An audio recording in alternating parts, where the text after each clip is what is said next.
بسم اللہ الرحمن الرحیم ایاک نعبد و ایاک نستعین۔ میں آج اپنے ان سارے پاکستانیوں کا شکریہ ادا کرنا چاہتا ہوں کہ جو آج سڑکوں پہ نکلے، جنہوں نے مظاہرے کیے، پروٹیسٹ کیا، ایک الیکشن کمشنر کے ایک جانبدار فیصلے، ایک سازش کا حصہ بن کے، ایک مافیا کا حصہ بن کے اس نے جو فیصلہ کیا آج، اور جس کی وجہ سے میری قوم سڑکوں پہ نکلی، میں سب کا شکریہ ادا کرنا چاہتا ہوں۔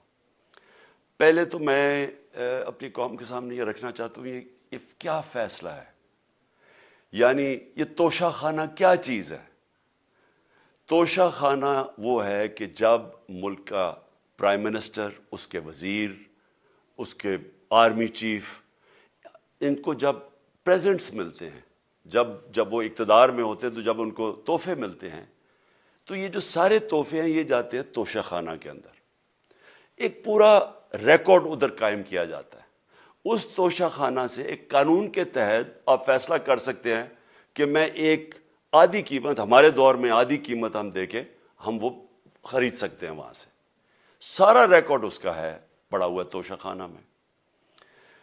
تو یہ جو کیس اس نے کیا ہے، یہ جو کیس کے اوپر فیصلہ دیا ہے، میں آپ ساری قوم کے سامنے اب یہ کہنا چاہتا ہوں کہ جب بھی، اور انشاءاللہ ہم اب جا رہے ہیں عدالت میں آج سب کے سامنے کہنا چاہتا ہوں کہ یہ عدالت کے اندر کیس جائے گا اور اس میں ایک چیز غیر قانونی نہیں نکلے گی، کیونکہ سارا ریکارڈ اویلیبل ہے۔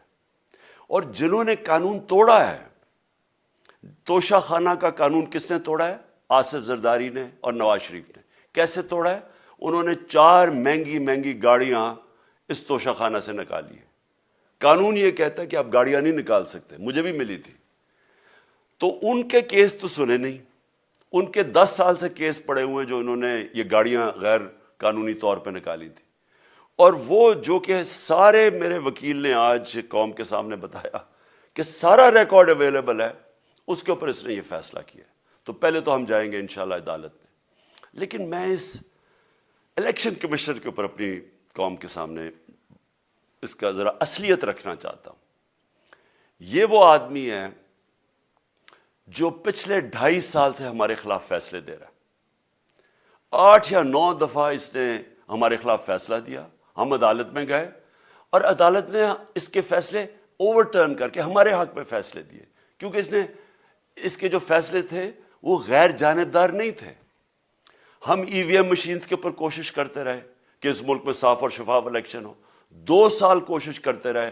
اس الیکشن کمیشن نے پیپلز پارٹی اور نون لیگ کے ساتھ مل کے وہ نہیں ہونے دیا۔ ہم نے عدالت میں گئے کہ جو سینٹ کے اندر پیسہ چلتا ہے، سینٹ کے الیکشنز کے اندر، کہ وہ ووٹ ویریفائبل ہونی چاہیے، یعنی لوگوں کو پتہ ہونا چاہیے کہ آپ کے ایم پی کدھر ووٹ ڈال رہے ہیں۔ ہم سپریم کورٹ میں گئے، سپریم کورٹ میں اجازت دے دی کہ ووٹ ویریفائبل ہونی چاہیے، اس نے روک دی۔ اس کے بعد یوسف رضا گیلانی کا بیٹا پیسے دیتے ہوئے پکڑا گیا ووٹ خریدتے ہوئے، اس نے کوئی ایکشن نہیں لیا۔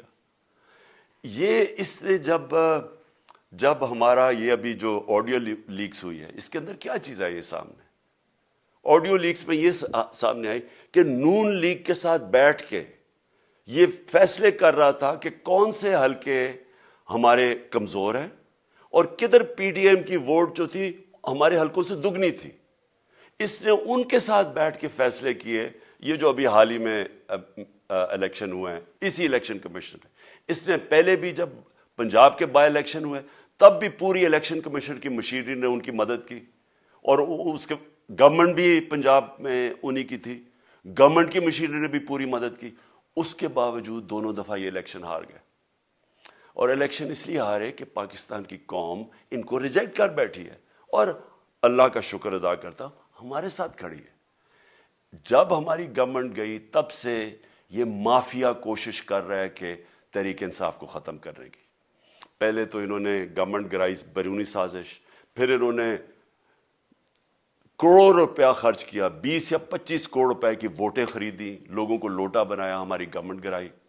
اس کے بعد جب ہم نے مظاہرہ کیا، پرامن مظاہرہ، آئین اور قانون میں رہتے ہوئے، ہمیں آئین اجازت دیتا ہے پرامن احتجاج کرنے کی، ہم نے پرامن احتجاج کرنا تھا۔ انہوں نے جس طرح ایک بیرونی جو آج بھی وہ سائفر اویلیبل ہے جس میں واضح ہے کہ ان کو باہر سے مل کے انہوں نے ایک گورنمنٹ گرائی تھی. سب کو پتہ ہے سندھ ہاؤس میں 20 25 کروڑ روپیہ چلا اور گورنمنٹ انہوں نے گرائی. اس کے اوپر مظاہرہ ہم نے کیا 25 مئی کو. انہوں نے جس طرح کا ظلم و تشدد کیا ہمارے اوپر پاکستان کی تاریخ میں ایسے کبھی نہیں ہوا. عورتوں بچوں کے اوپر دیکھ رہے ہیں فیملیز, انہوں نے شیلنگ کی, گھروں میں گھس گئے رات میں, جو پنجاب پولیس کو انہوں نے استعمال کیا اور انہوں نے سمجھا کہ پارٹی کراش ہو جائے گی. پھر بھی نہیں ہوئی. پنجاب کے بائی الیکشن ہار گئے. پھر انہوں نے میرے اوپر کیسز کرنے شروع کر دیے. کبھی عدالت میں ایک کیس ہوتا ہے, کوئی 24 FIR ہے میرے اوپر. دہشت گردی کا میرے پہ کیس کر دیا. کیا کیس تھا؟ ساری دنیا میں رپورٹ ہوا وہ کیس. کیس کیا ہے کہ عمران خان کہہ رہا ہے کہ ریمانڈ پہ بھیجنے کے لیے ایک جس کے اوپر تشدد ہوا ہے, کسٹوڈیل ٹارچر ہوئی ہے شہباز گل کو, کہ ہم قانونی کارروائی کریں گے. اس کے اوپر دہشت گردی کا کیس کر دیا. تو پوری کوشش کرتے رہے نہ کسی طرح اس کو, کیونکہ میچ میں تو آپ کھیل نہیں سکتے تھے, تو عمران خان کو میچ سے نکال دو باہر. یہ شروع سے ان کی کوشش تھی. پتہ ان کو چل گیا کہ عوام آ گئی ہے کھڑی ہو ہمارے ساتھ. بڑے میں جلسے ہوئے ہیں, کبھی اتنے بڑے جلسے ہوئے ہی نہیں پاکستان میں. اور پھر یہ جو ابھی جو الیکشن ہوا ہے اس کے اندر پوری پلاننگ کرتے ایک کینڈیڈیٹ کھڑا کر کے پھر بھی ہار گئے. تو یہ مجھے پہلے ہی پتا تھا کہ انہوں نے اس کا رزلٹ کیا آنا ہے. میری ساری پارٹی کو پتا ہے, میں نے ان کو واٹس ایپ کیا, اپنے سارے لوگوں کو بتایا. مجھے کل رات میں نے سب کو بتا دیا کہ اس نے ڈسکوالیفائی کرنا ہے, کیونکہ یہ اس سازش کا حصہ ہے, یہ مافیا کا حصہ ہے. اور مافیا کیا کوشش کر رہی ہے, یہ ذرا ساری قوم سن لو. جو پاکستان کی سب سے بڑی پارٹی ہے, جو فیڈرل پارٹی ہے, باقی پارٹیز تو اب صوبائی پارٹیز رہ گئی ہیں, چھوٹی سکڑ کے ہو گئی ہیں فیملی پارٹیز. جو سارے ملک کے اندر ایک فیڈرل پارٹی ہے, اس کو ختم کرنے کی کوشش کر رہے ہیں. اور یہ میں پھر سے اس ملک کی تکلیف دے جو ہمارا تاریخ کا حصہ تھا, جب ایسٹ پاکستان ہمارے سے علیحدہ ہوا, کیا ہوا تھا؟ جو پارٹی کو سب سے بڑا مینڈیٹ ملا اسی پارٹی کو ختم کرنے کی کوشش کی. ملک کا جو ہوا وہ تاریخ کا حصہ ہے. یہ پھر کوشش کر رہے ہیں کہ ایک پارٹی جو ساری فیڈریشن کو اکٹھا رکھ سکتی ہے, اسی پارٹی کو ختم کرنے کی کوشش کر رہے ہیں کہ جناب عمران خان کو کسی طرح ڈسکوالیفائی کرے اور پھر الیکشن ہو. اور پھر مجھے اور نواز شریف کو ایک ہی طرح دکھایا جا رہا ہے کہ اچھا جی عمران خان بھی ڈسکوالیفائی ہو گیا تو نواز شریف بھی ہو گیا. نواز شریف اس ملک کا بڑا مجرم ہے. 30 سال سے چوری کر رہا ہے اس ملک کا پیسہ باہر. بڑے بڑے محلات ہیں اس کے اور اس کے بچوں کے باہر. ایک رسید نہیں دکھا سکتا کہ پیسہ کدھر سے آیا. میں نے کرکٹ کھیلتا تھا تو میں نے ایک فلیٹ خریدا. میں تو پبلک آفس ہولڈر بھی نہیں تھا. 34-35 سال پہلے میں نے فلیٹ خریدا جب کرکٹ کھیلتا تھا. اس کے باوجود میں نے 8 مہینے عدالت کے اندر ایک رسید بتائی کہ مجھے کدھر سے انکم آئی, کدھر سے آمدنی آئی, اور باہر سے حلال کے پیسے کی جو میں نے جو خرچہ جو خریدا فلیٹ, اس کو جب بیچا بینک کے تھرو پاکستان میں پیسہ لے کے آیا, اپنے ملک میں پیسہ لے کے آیا. اس کی بھی منی ٹریل تھی. عدالت نے مجھے صادق اور امین کہا, اور مجھے مقابلہ اس آدمی سے کر رہے ہیں جو اربوں روپے کی پراپرٹیز لے کے بیٹھا ہوا ہے. کبھی کوئی جھوٹ بولتا ہے کہ جی مجھے قطری خات کے جی قطری نے پیسے دے دیے, کبھی وہ کہتا ہے یہ ہیں وہ ذرائع, وہ فیل ہو جاتا ہے. وہ بیٹی کہتی ہے میرے لندن تو چھوڑو پاکستان میں کوئی پراپرٹی نہیں, اور پھر پراپرٹی نکلا. یعنی جو بتا ہی نہیں سکتے کہ اس ملک سے باہر اربوں روپے کی پراپرٹیز ہے, اور اس کو اور میرے ساتھ کر رہے ہیں کہ جی آپ دونوں ڈسکوالیفائی ہو گئے. اور جو سب سے شرمناک چیز کیا ہے کہ جس آدمی کی ساری پراپرٹی سب پاکستان سب ڈکلیئرڈ اپنے نام پہ, اس کو ڈسکوالیفائی کر رہے ہیں, اور یعنی میچ سے باہر رکھنے کی کوشش کر رہے ہیں. اور کن کو اس ملک میں بچایا جا رہا ہے؟ اس ملک کے بڑے بڑے مجرم جن کے اوپر اربوں روپے کے کیسز ہیں, وہ آ کے پہلے تو ان کو سازش کے تحت ملک پہ بٹھایا جاتا ہے, پھر وہ قانون اسمبلی میں بیٹھ کے نیب کا قانون چینج کرتے ہیں اور 1100 ارب روپے اپنا معاف کروا لیتے ہیں. قوم جب نیچے پسی ہوئی ہے آج مہنگائی میں, بے روزگاری میں, 6 مہینے میں انہوں نے ملک کدھر سے کدھر پہنچا دیا ہے.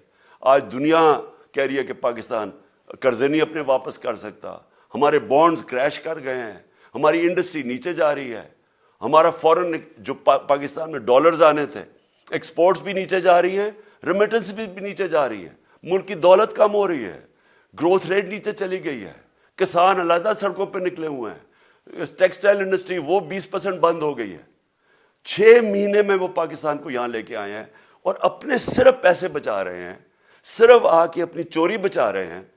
اور جو آدمی 26 سال سے سٹرگل کر رہے ہیں اس ملک میں, قانون کی بالادستی ہو, انصاف ہو, احتساب ہو, اس کے اوپر کیسز کر رہے ہیں اس طرح کے, صرف اور صرف میرا منہ بند کرنے کے لیے. میں آج اپنی ساری قوم کے سامنے یہ آپ سب کے سامنے یہ وعدہ کرتا ہوں کہ میری جتنی بھی زندگی ہے وہ ان چوروں کا مقابلہ کرنے کے لیے. میں اس کو سیاست نہیں سمجھتا, میں اس کو جہاد سمجھتا ہوں. یہ جو مافیا بیٹھا ہوا ہے جس کا یہ حصہ ہے یہ الیکشن کمشنر, میں جب تک زندہ ہوں میں ان کا مقابلہ کروں گا. میں اپنے سارے آج جو پروٹیسٹرز بیٹھے ہیں, میں آپ سب کو آج پہلے تو شکریہ ادا کرتا ہوں. اب میں کہتا ہوں کہ اب آپ پروٹیسٹ ختم کر دیں. آج آپ پروٹیسٹ اب ختم کر دیں, کیونکہ لوگ اس وقت مشکل میں ہیں اور میں نہیں چاہتا کہ میری قوم مشکل میں ہو. لیکن آپ سب تیاری کریں. میں نے کہا تھا مہینے کے اینڈ میں لانگ مارچ کروں گا, اور میں پوری طرح انشاءاللہ اس ملک کی تاریخ کی یہ سب سے بڑا پروٹیسٹ ہوگا. اور یہ صرف لانگ مارچ پہ ختم نہیں ہوگا, یہ میری حقیقی آزادی کی تحریک چلتی رہے گی جب تک اس ملک کے اندر قانون کی بالادستی قائم نہیں ہوگی. اس طرح کے چور, اس طرح کے ڈاکو, اس طرح کے مافیا, اس طرح کا یہ کرپٹ الیکشن کمشنر, جب تک یہ بیٹھے ہیں میری یہ تحریک چلے گی. اور میں اپنی ساری قوم کو آج کہہ رہا ہوں کہ یہ ملک ایک فیصلہ کن موڑ پہ ہے. اگر ہم جو اللہ کا حکم ہے کہ ظلم اور ناانصافی کے سامنے کھڑے ہو, جہاد کرو, اللہ کا حکم ہے امر بالمعروف, اچھائی کے ساتھ کھڑے ہو اور اس طرح کے چوروں کے خلاف کھڑے ہو, جب تک ہم قوم اس فیصلہ کن وقت پہ اب جدوجہد کرنے کے لیے تیاری نہیں کریں گے, ہم ان چوروں سے اپنی جان نہیں چھڑا سکیں گے. جہاد اللہ نے ہمارے پہ فرض اس لیے کیا ہے کہ جب ہم ظلم کا مقابلہ کرتے ہیں اپنی بہتری کرتے ہیں, ظلم کم ہو جاتا ہے. جب ہم اس طرح کی ناانصافی اور ظلم کے سامنے سر جھکاتے ہیں ہماری معاشرہ تباہ ہو جاتا ہے. جب معاشرہ اچھے اور برے کی تمیز ختم کرتا ہے, یہ چور جا کے ملک کا فیصلہ کرتے ہیں, وہ معاشرہ کو تباہ کر دیتے ہیں. ہم آج اس فیصلہ کن وقت پہ کھڑے ہیں. میں آپ کو کال دوں گا, پھر سے میں آپ کو کہوں, اور انشاءاللہ اس ملک کی تاریخ کی یہ سب سے بڑا مظاہرہ ہوگا, یہ سب سے بڑی پروٹیسٹ موومنٹ ہوگی, اور یہ رکے گی نہیں. اب یہ جب تک ہم اس ملک کو حقیقی طور پہ آزاد نہیں کرتے, یہ میری پروٹیسٹ موومنٹ اب چلتی رہے گی. پاکستان زندہ باد.